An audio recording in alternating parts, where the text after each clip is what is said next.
Hi everybody, welcome back to my channel, and in today's video I'm going to be sharing with you 8 ways that I look after my mental health and my mental well-being as a mum. I'm a busy working mum to 3 young children.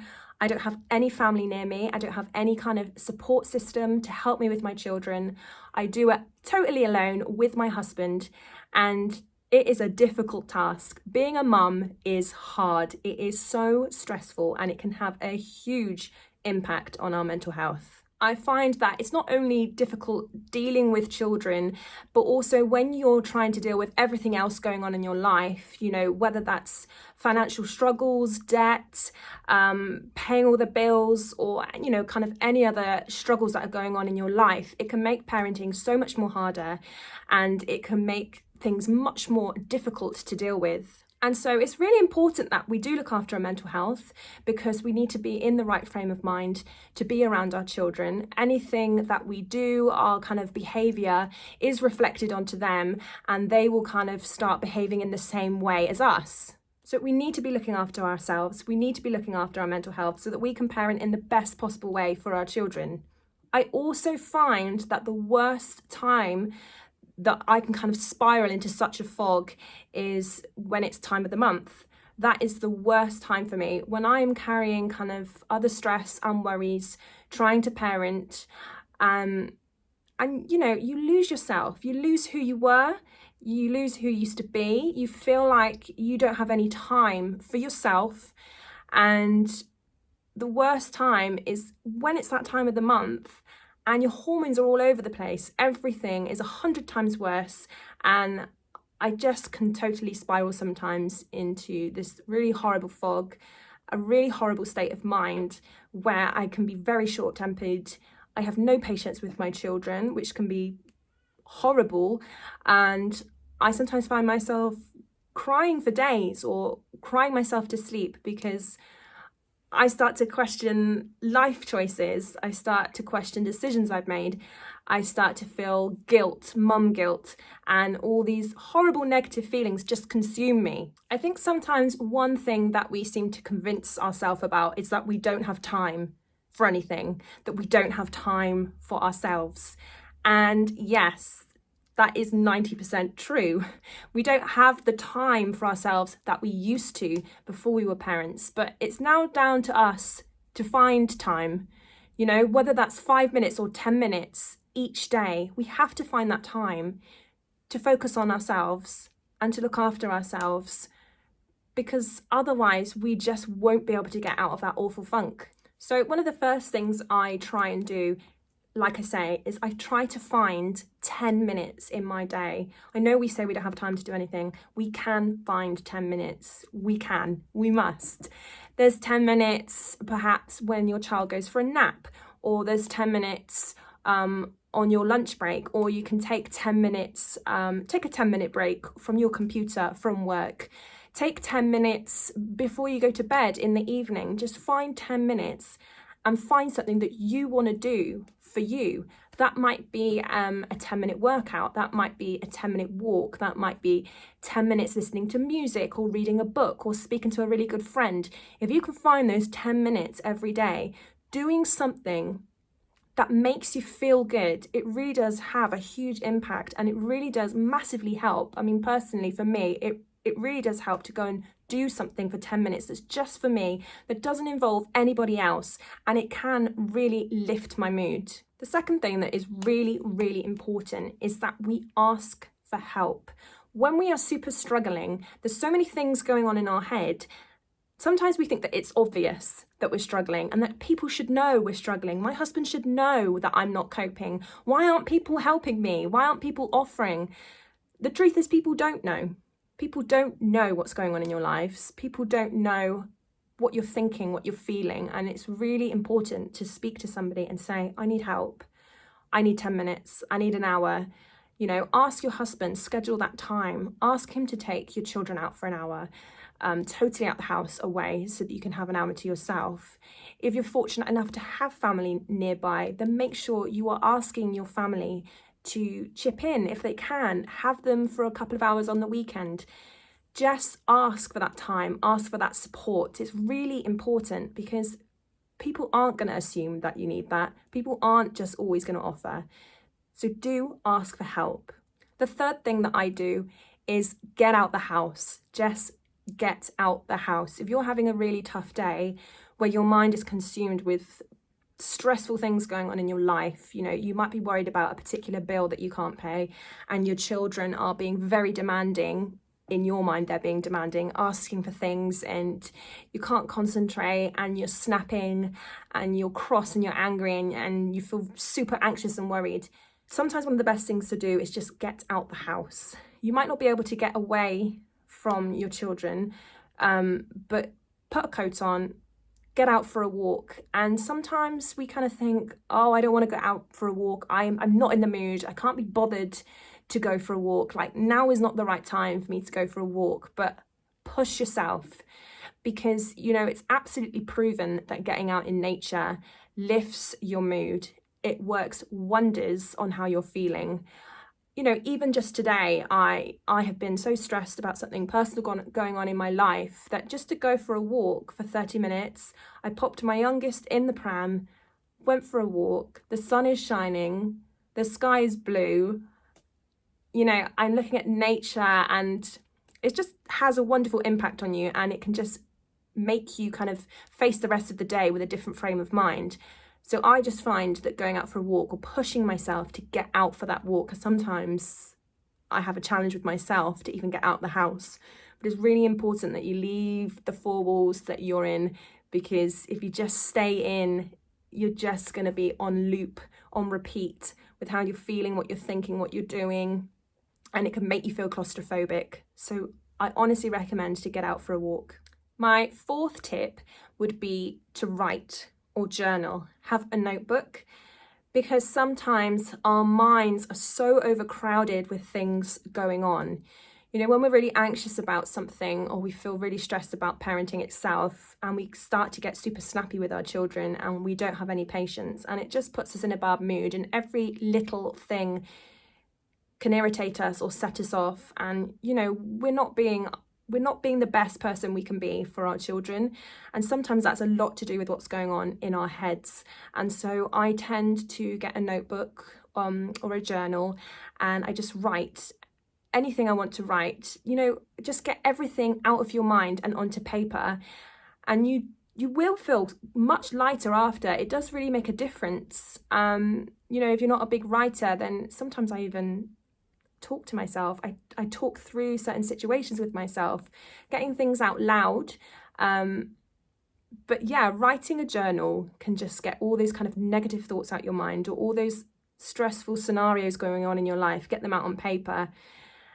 And then start to perhaps write things that make you feel good. What are you grateful for? What makes you feel happy? What do you love in your life? And actually, if you then write those things down and focus on those things, it can change your frame of mind and how you're thinking about things, and how you're thinking about certain situations that are going on in your life. My fifth tip is a really simple one, really, but things like music, TV, film, and reading can really, really help your frame of mind. Sometimes I can be in such a foul mood and so stressed and so worried about something, but I'll hear a song and I'll start to dance, and I'll start to forget about what I was thinking about, and it can really make a massive difference. Or if you're out in the car and you hear some music can really change your mood, as can watching a film that makes you laugh. So if you're having a day where you feel really bad, put on some really uplifting music, or music that you love. And children love to listen to music as well, so they're guaranteed to join in with you.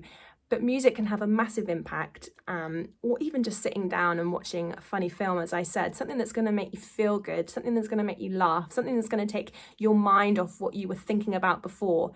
So get your music on, get dancing. Now, my next tip number 6, might not be for everyone, but when I had my second and third child, I used the technique of hypnobirthing, which had such a positive impact on my birth, that I now incorporate meditation and breathing techniques into my everyday life. Now, you may not be into meditation or deep breathing or yoga and things like that, But it is amazing how much it can help, and I do use it a lot. And the kind of time that I would find to do this is perhaps, within that 10 minutes that I take for myself, or 10 minutes before I go to bed.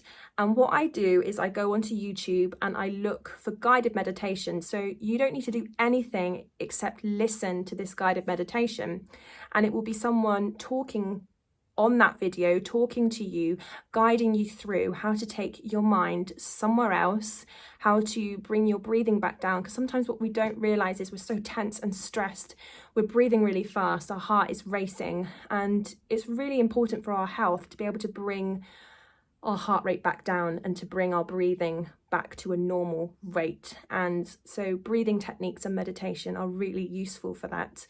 And if you, as I say, even if you just do this for 10 minutes, it can really change how you're feeling. It can really make you feel kind of more centered again, more grounded and calm. And you'll just feel so much better after. Tip number 7 is to make sure you are eating and drinking plenty during the day. Now, I can be really, really bad for this. I can have a cup of coffee in the morning and then find that I'm so busy.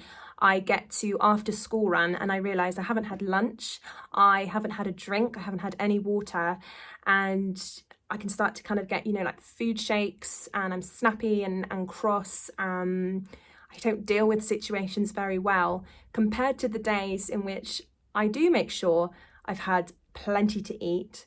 That I have a bottle of water or water around the house, or I carry a bottle with me and I'm making sure that I'm drinking plenty. Those are the days where I find I'm much calmer. I don't get my food shakes. I don't kind of get irrational and snappy about things. So I know it's something very simple to include in this video, to eat and drink, but as mums, I know that so many of us forget to do this simple thing, to eat and drink. And so I would say make sure you've got a bottle that you can fill up every day. Make sure it's, somewhere in the room that you can see. Every time you go over, have a sip. Make sure you're having plenty to eat. Healthy snacks. Make sure you're eating fruit. Any time you have an opportunity to get something to eat or drink, just make sure you're keeping your energy levels up. You really need those, and you definitely don't want to be hangry. My final tip would be to exercise. Now, I'm not talking about exercise in terms of wanting to lose weight. I'm talking about how exercise is proven to lift your serotonin levels and makes you feel much better afterwards. So I don't plan to go and do a big gym workout for an hour because I can't go to the gym. I can't go on a massive 3-hour hike. I don't enjoy exercise. It's not something I love at all. But I do find if I do a small little bit of something every day, I feel much better after. I feel more positive. I feel like I can take on the day. I find it empowering.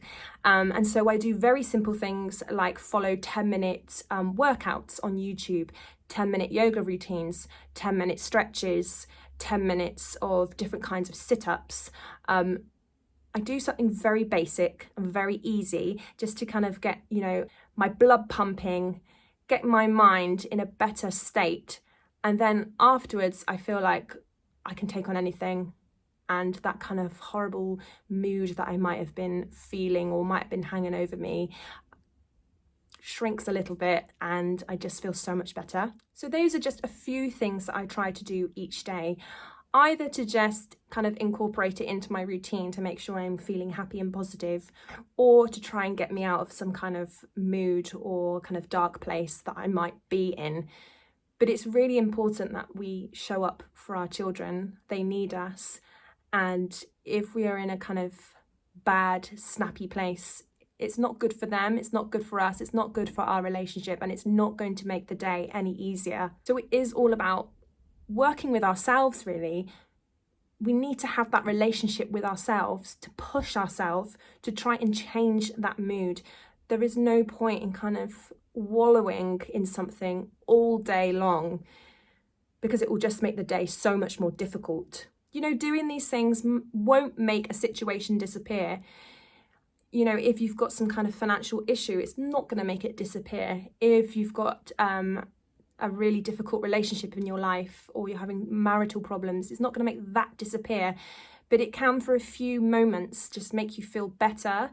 It can clear your mind. It can make you focus on something a bit better, and to not make you kind of just give up on your day and just feel anger. It's not nice to feel angry. It's not nice to feel sad. It's always much better to try and turn your mood around and turn your frame of mind around as well. I'm sure there are many of you out there who feel like I do. I have really lost a massive part of who I was. You know, when I don't have help with my children, which is obviously a choice that I made, I chose to have 3 children, and I chose to do that without a support network around me. But it doesn't mean that I can't say I'm struggling. It doesn't mean I can't say I'm having a bad day. It doesn't mean I can't say I've lost who I am. I used to be more fun. I used to be more happy. I used to enjoy the day more. I used to look forward to things. I used to be able to do things for me, go out and socialize. Maybe I was a happier person. Now it's harder, and it's normal to feel like that. It is hard to be a parent. It's a challenging time, but we also find a lot of meaning from being a parent. We learn a lot, and I think we grow as people. And so even if we don't feel like we're having the best time of our lives right now, you know, we can do things to make ourselves feel good. And I think that is the key thing. I choose to make myself feel happy at some point in the day. I choose to make myself feel good.